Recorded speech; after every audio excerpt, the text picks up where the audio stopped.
That is very curious. Maybe she just happens to have enough connections to get the first like in-home Optimus, and that they're going to be doing some sort of pilot program with her where, you know, she gets to have this at her house and they'll work on the software, have her as a tester. So does Tesla do advertising and marketing? Oh my gosh, they should be spending a lot of money. Boy, this is a lot of money that they didn't spend. So this is Kim Kardashian. You know, she dropped several videos. We'll watch this one first. Meet my new friend, Tesla. Let's watch this. Hey, can you do this? I love you. Oh, you know how to do that? Okay, what should we do? Go running. Let's go for a run. Do you know how to do... Oh, you are Hawaiian. Okay. Can you go like this? Like blow a kiss? Yeah. Hand to the face. Ah. Like, yeah. Okay. You're so cute. How tall are you? Oh, running again. Yeah. You love to run. Oh, you're that tall. Yeah. I think you are. Oh, yeah, sure. You stay fit by running. That running move gets me every time. Yeah. Rock, paper, scissors. Oh, raise the roof. Yep. Hey. Okay. 1, 2, 3. Oh, you're a little slow, but I beat you. Okay. Okay, so we don't know if that was teleoperated or not, but she made it sound like, and she kind of positioned it as if that there's no person teleoperating it. But 500 million followers and various social media accounts. This is, you know, the first time that 99% of people will be seeing this, and the kind of audience that normally is not following this at all. This is Kim Kardashian. So what's your thoughts about that? Yeah. Well, I think one of the things to notice there is the way that it kept doing that running move. That's interesting. And I don't think that if there is a teleoperator that they're actively doing that little move in between whenever she's asking it a question. And so I think that raises a little bit more questions in my mind of whether this is more or less teleoperated, more actually end-to-end autonomous of some sort. It may not be fully end-to-end autonomous still. It's really hard to say, but I would just point that out as one thing to focus on that does raise some questions. That said, yeah, I mean, you know, Kim Kardashian's following is probably full of people who would love to own an Optimus for their home if they can execute on, you know, being able to do normal around the house tasks like folding laundry and cleaning around the house, picking up after children or pets, doing those types of things. So I would say that's interesting. The amount of publicity, though, is really the more interesting things, not just who are her followers, but like how many people are going to be exposed to this. So her really free advertising that she's giving not only to the bot, but now she's already given this to the Cybertruck. This is going to make the Optimus bot a bigger piece of conversation in pop culture than it was before, for sure. Like that's, undoubted. That's great. So Ashok Goswami's Tesla's vice president of Autopilot said, it looks like the robot's not coming back. She dropped a couple more videos. We'll watch those right now. Tesla made Kim Kardashian a one of one. Gotcha. Gold Optimus bot, and showed her the Cybercab, which is also gold. So let's take a look at that video. Wow. Looks great. Okay,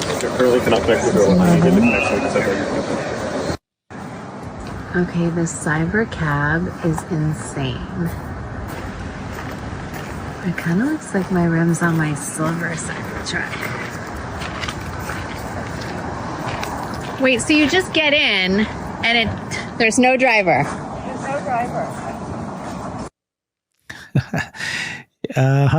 And then she dropped this. Optimus is here to take me for a ride in the Cybercab.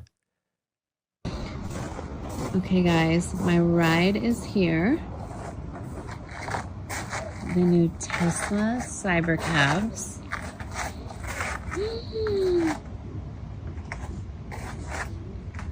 Hi, sir. How are you? Just kidding. Oh my God. Look at these rims. Well, that's pretty lame. Why do you think they're doing this? It's a great question. It could just be for the publicity, but it could also be like if they made her a unique Optimus bot that we didn't even see moving in any of the videos that she has taken of it yet. That is very curious. Maybe she just happens to have enough connections to get the first like in-home Optimus, and that they're going to be doing some sort of pilot program with her where, you know, she gets to have this at her house and they'll work on the software, have her as a tester.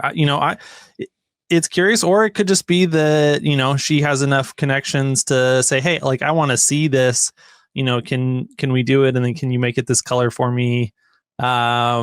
And I'll just share it with my following. And just that in and of itself. Okay, sure. They're like, yeah, we can do that. That's no problem. We'll just have to watch and see what happens here. She's obviously a huge fan of Tesla. And then obviously with her following, I think they don't mind leveraging her platform to get the word out about their products either. Whether it's going to go beyond that, just have to wait and see. So I don't know if I missed the video, because here's Franz von Holhausen saying, thanks, Kim. Amazing team. More to come. Because apparently Kim did say, you know, shout out to one of the best, most greatest designer in the world or something like that, Franz. I didn't get that in those videos that we just shared. So maybe I missed some video. Okay, next news. More serious matter. Of course, that was a big deal because it's being marketed to 500 million people. But here is Trump announcing that the person that he's chosen for Secretary of Transportation is former Congressman Sean Duffy from the state of Wisconsin. And Sean is actually a good choice because I'll show you a video of what he said in 2018 about autonomous vehicles and about Tesla. But news yesterday was that it could have been going to be Emil Michael, who used to work at Uber. He also would have been a great choice. Even Elon responded to that, saying he would be a very effective person for this. But it turned out that Sean Duffy was chosen. Sean says, thank you, Mr. President. I'm eager to help you usher in the new golden age of transportation. So let's watch what he said in 2018. Manufacturers like Tesla are already employing adaptive cruise control technology, which lets you take your hands off the wheel for a lengthened period of time. There are a lot of people out there that are somewhat resistant to entrusting their lives with autonomous vehicles. And there's others who just want to drive. The freedom of shifting gears and being behind the wheel, it's kind of American. There's a freedom to it. They want to keep that. But at the end of the day, safety will be the top concern before the public is ready to fully trust AVs. We have seen the reaction from both industry and the public to recent accidents and how it has altered views on how ready this technology is from and for being deployed. There are others ready for the change. Senior citizens are the perfect demographic for AVs. The oldest among us are clamoring for this new technology. They don't want to drive any more than we want to be behind a Cadillac going 10 miles an hour under the speed limit. If you talk to millennials, their generation, they don't even own cars. They like public transportation. They think of Uber and Lyft also as public transportation. And in my DC office here, I only have 2 staff members that have cars, and they're not millennials. They're older. At the corporate level, Uber SUVs and Uber Black are how executives get around town. These ride-sharing companies are also looking at employing fleets of fully autonomous vehicles. I have 8 kids. I have gone through the pain of teaching 2 of them how to drive. I think I got a lot of gray hair from that process. So not only do you notice the increased cost of insurance, especially after your daughter backs into your campaign staffer's car, but also the stress of your kids getting in an accident. What does this technology do to keep our kids safe as they're new to the road and new to driving? As a parent and 8 kids, as many of you probably know, you have fights in the back. What happens when you're turning around, taking your attention off the road and trying to put out a fight? This technology can be remarkable in keeping our families and our kids safe. In Wisconsin, some of you might have heard, there's a big investment from Foxconn. They're looking to work with the Wisconsin DOT to create AV-dedicated lanes to drive over 4,000 employees to their jobs at the company's plant. All of a sudden, transportation to and from work could be a perk of the job. Autonomous vehicles, they're coming. Yeah, so that's 2018. He's telling personal stories about this.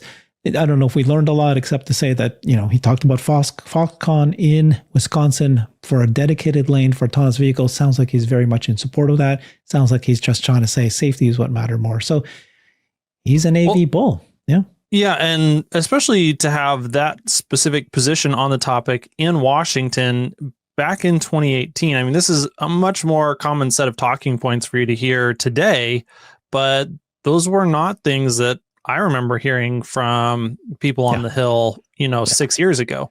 And so I think that shows his willingness to kind of think outside the box, expose himself to high quality information. And I think those are good, positive qualities. I would love to hear some more updated commentary from him on, what his positions are today, but it certainly looks like a positive outcome for the potential rollout of autonomous vehicles nationally. And we have heard, rumors that we are going to get some national framework for that in the Trump administration, which is, I think, a huge contributing factor for why investors are more bullish on the future of Tesla now than they were, 2-3 weeks ago. Yeah, and selecting a Secretary of Transportation that is, in favor of autonomous vehicle, that is another signal. And understands the specific benefits and the specific market demographics that this is important for. Yeah, exactly. So this is thank you to this user Uzi Obi. He was the person that made me understand that this was, this video that he shared. Thank you for that. So there's this new program that Tesla has offered in Texas. It's a new promotion. You can now get 1 year of unlimited overnight vehicle charging for $5 a month if you take delivery of a new Tesla, number one, and then you enroll in the Tesla Electric Fixed Plan by December 31st, 2024. So they're trying to, I guess, it's probably a partnership with the utility. You live in Texas, and then if you can convince the users here to charge at night, just $5 a month. That is, I would do that in an instant. It's already so cheap today to charge my Tesla, but boy, $5 a month. Yeah, it's crazy. What is this program? Well, when you're driving a car that the primary cost to drive it is the electricity, since they're so reliable, as long as you're not getting into an accident, like your maintenance costs are very, very low with the Tesla. And then if you can use electricity at, like pennies on the dollar of what it would cost you to fill up at the gas tank or at the gas station, that's huge. So I don't understand the specifics of this program very well. Part of the reason for that is I don't have a participating utility. We are SWEPCO customers, and SWEPCO is not part of the big association that a lot of Texas is under, that Tesla specifically participates in.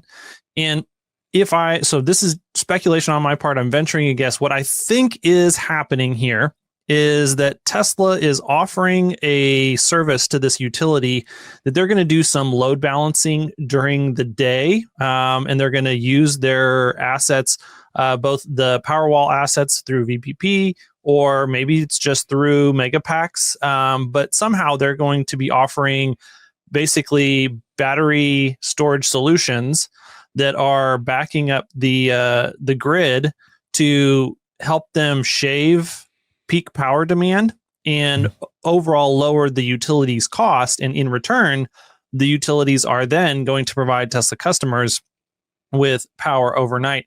And one of the things about having power overnight is that that's usually a very low power draw time of day. And so, this power is basically out there. It's not very, it doesn't cost the utility company a lot to provide large amounts of power overnight. And then the other thing is it gets the specific people who drive Teslas to charge overnight instead of during the day, which helps to reduce that peak power demand during the day when the power actually costs them more to generate. And so it's kind of like just a system that Tesla has available to them because they have the benefit of having so much expertise and resources in energy through the Megapack and the Powerwalls. But then their customer base and their ability to shift power demand to where they want it in order to take the maximum amount of load off of the utility companies possible. And so like all of those things result in their ability to have leverage that allows them to provide this incredible benefit to owners.